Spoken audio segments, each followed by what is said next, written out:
श्री शिवाय नमस्तुभ्यम। हर हर महादेव। दोस्तों आज की इस वीडियो में आप सुनेंगे सोमवार व्रत की कथा।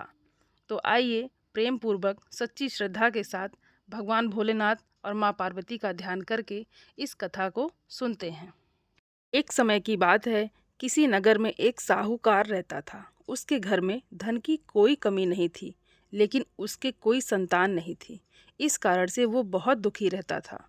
पुत्र प्राप्ति के लिए वो प्रत्येक सोमवार को व्रत रखता था और पूरी श्रद्धा के साथ शिव मंदिर में जाकर भगवान भोलेनाथ और माँ पार्वती जी की पूजा करता था। उसकी भक्ति देखकर एक दिन माँ पार्वती प्रसन्न हो गई और भगवान भोलेनाथ से उस साहूकार की मनोकामना पूर्ण करने का आग्रह किया। पार्वती जी की इच्छा सुनकर भगवान भोलेनाथ ने कहा, हे पार्वती, इस संसार में हर प्राणी को उसके कर्मों का फल मिलता है और जिसके भाग्य में जो हो उसे भोगना ही पड़ता है। लेकिन पार्वती जी ने साहूकार की भक्ति का मान रखने के लिए उसकी मनोकामना पूर्ण करने की इच्छा जताई। माता पार्वती के आग्रह पर शिव जी ने साहूकार को पुत्र प्राप्ति का वरदान तो दिया, लेकिन साथ ही ये भी कहा कि उसके बालक की आयु केवल 12 वर्ष होगी। माता पार्वती और भगवान शिव की बातचीत को साहूकार सुन रहा था। उसे ना तो इस बात की खुशी थी और ना ही दुख। वो पहले की भांति शिव जी की पूजा करता रहा। कुछ समय के बाद साहूकार के घर एक पुत्र का जन्म हुआ। जब वो बालक 11 वर्ष का हुआ तो उसे पढ़ने के लिए काशी भेज दिया गया। साहूकार ने पुत्र के मामा को बुलाकर उसे बहुत सारा धन दिया और कहा कि तुम इस बालक को काशी विद्या प्राप्ति के लिए ले जाओ और मार्ग में यज्ञ कराना। जहाँ भी यज्ञ कराओ वहाँ ब्राह्मणों को भोजन कराते और दक्षिणा देते हुए ही जाना। दोनों मामा भांजे इसी तरह यज्ञ करते हुए और ब्राह्मणों को दान दक्षिणा देते हुए काशी की ओर चल पड़े। रात में एक नगर पड़ा जहाँ नगर के राजा की कन्या का विवाह था, लेकिन जिस राजकुमार से उसका विवाह होने वाला था वो एक आंख से काना था।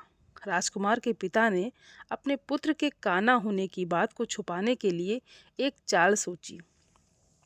साहूकार के पुत्र को देखकर उसके मन में एक विचार आया।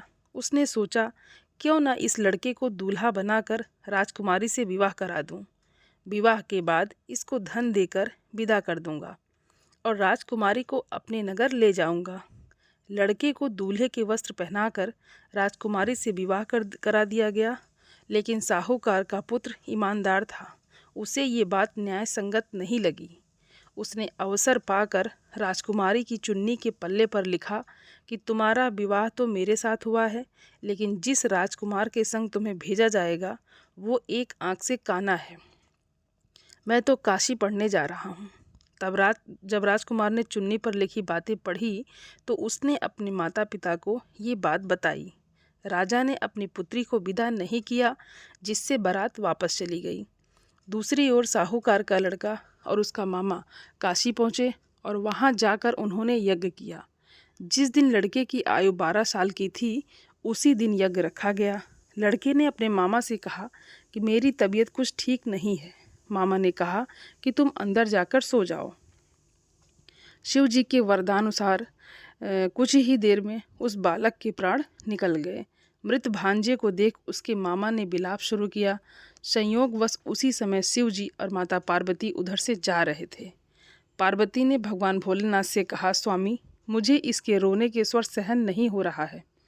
आप इस व्यक्ति के कष्ट को अवश्य दूर करें। जब शिव जी मृत बालक के समीप गए तो वो बोले कि ये उसी साहूकार का पुत्र है जिसे मैंने 12 वर्ष की आयु का वरदान दिया है। अब इसकी आयु पूरी हो चुकी है, लेकिन मातृभाव से विभोर माता पार्वती ने कहा, हे महादेव, आप इस बालक को और आयु देने की कृपा करें, अन्यथा इसके वियोग में इसके माता पिता भी तड़प तड़प कर मर जाएंगे। माता पार्वती के आग्रह पर भगवान शिव ने उस लड़के को जीवित होने का वरदान दिया। शिव जी की कृपा से वो लड़का जीवित हो गया। शिक्षा समाप्त करके लड़का मामा के साथ अपने नगर की ओर चल दिया। दोनों चलते हुए उसी नगर में पहुँचे जहाँ उसका विवाह हुआ था। उस नगर में भी उन्होंने यज्ञ का आयोजन किया। उस लड़के के ससुर ने उसे पहचान लिया और महल में ले जाकर उसकी खातिरदारी की और अपनी पुत्री को विदा किया। इधर साहूकार और उसकी पत्नी भूखे प्यासे रहकर बेटे की प्रतीक्षा कर रहे थे। उन्होंने प्रण कर रखा था कि यदि उन्हें अपने बेटे की मृत्यु का समाचार मिला तो वो भी प्राण त्याग देंगे, परंतु अपने बेटे के जीवित होने का समाचार पाकर वो बेहद प्रसन्न हुए। उसी रात भगवान भोलेनाथ ने व्यापारी के स्वप्न में आकर कहा कि हे श्रेष्ठी, मैंने तेरे सोमवार के व्रत करने और व्रत कथा सुनने से प्रसन्न होकर तेरे पुत्र को लंबी आयु प्रदान की है। इसी प्रकार जो कोई सोमवार का व्रत करता है या कथा सुनता है और पढ़ता है, उसके सभी दुख दूर होते हैं और समस्त मनोकामनाएं भी पूर्ण होती हैं। आइए अब सुनते हैं सोमवार की दूसरी कथा। एक बार की बात है, माता पार्वती शिव जी को पति के रूप में प्राप्त करने के लिए घोर तप कर रही थी। उनके तप को देखकर देवताओं ने शिव जी से देवी की मनोकामना को पूर्ण करने की प्रार्थना की। शिव जी ने पार्वती जी की परीक्षा लेने के लिए सप्त ऋषियों को भेजा। सप्त ऋषियों ने शिव जी के सैकड़ों अवगुण गिनाए, पर पार्वती जी को महादेव जी के अलावा किसी और से विवाह मंजूर ही नहीं था। तब शंकर जी ने स्वयं पार्वती जी की परीक्षा लेने की ठानी। तब भगवान शंकर स्वयं प्रकट हुए और पार्वती जी को वरदान देकर अंतर्ध्यान हुए। इतने में माता पार्वती जहाँ तप कर रही थी, वहीं पास में तालाब में मगरमच्छ ने एक लड़के को पकड़ लिया। लड़का जान बचाने के लिए चिल्लाने लगा। तब पार्वती जी से उस बच्चे की चीख सुनी नहीं गई। द्रवित हृदय होकर वे तालाब पर पहुंची और वहां देखा कि मगरमच्छ लड़के को तालाब के अंदर खींचकर ले जा रहा है। लड़के ने देवी को देखकर कहा कि मेरे माता पिता और भाई बंधु कोई नहीं है, आप मेरी रक्षा करें। तो पार्वती जी ने कहा कि मगरमच्छ, इस लड़के को छोड़ दो। मगरमच्छ बोला, दिन के छठे पहर में जो मुझे मिलता है उसे मैं अपना आहार समझकर स्वीकार कर लेता हूँ। ये मेरा नियम है। ब्रह्मदेव ने दिन के छठे पहर में इस लड़के को भेजा है, तो मैं इसे क्यों छोड़ूं? पार्वती जी ने विनती की कि तुम इसे छोड़ दो, बदले में तुम्हें जो चाहिए वो मुझसे कहो। तो मगरमच्छ बोला कि एक ही शर्त पर मैं इसे छोड़ूंगा। आपने तप करके महादेव जी से जो वरदान लिया है, यदि उस तप का फल मुझे दे दो तो मैं ही इसे छोड़ दूंगा। पार्वती जी तुरंत तैयार हो गई। उन्होंने कहा, मैं अपने तप का फल तुम्हें देने को तैयार हूँ, लेकिन तुम इस बालक को छोड़ दो। मगरमच्छ ने समझाया, सोच लो देवी, जोश में आकर संकल्प मत करो।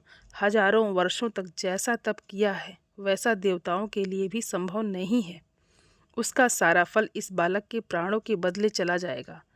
पार्वती जी ने कहा, मेरा निश्चय पक्का है, मैं तुम्हें अपने तप का फल देती हूँ, तुम इसको जीवन दे दो। मगरमच्छ ने पार्वती जी से तप दान करने का संकल्प करवाया।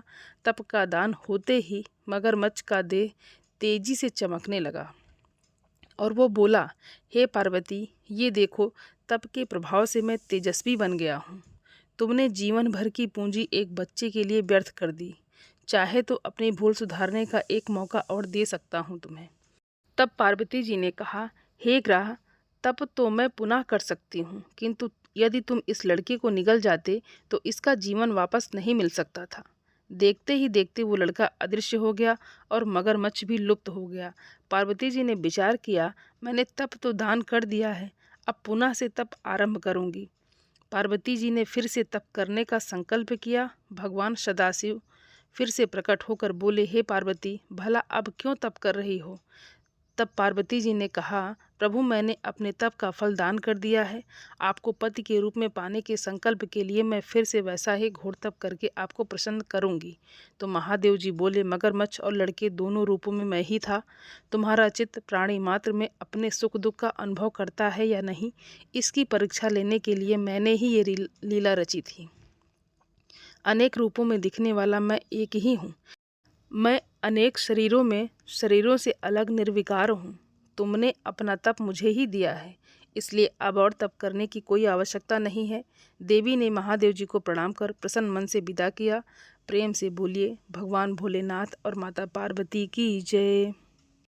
दोस्तों, उम्मीद करती हूँ ये वीडियो आपको अच्छी लगी होगी और आप सभी सनातनी भाई बहनों से मेरा विनम्र निवेदन है, मेरे चैनल को सब्सक्राइब ज़रूर कर लें और वीडियो को लाइक और अपने फैमिली फ्रेंड के साथ शेयर ज़रूर करें। आप सभी को हर हर महादेव, श्री शिवाय नमस्तुभ्यम। धन्यवाद।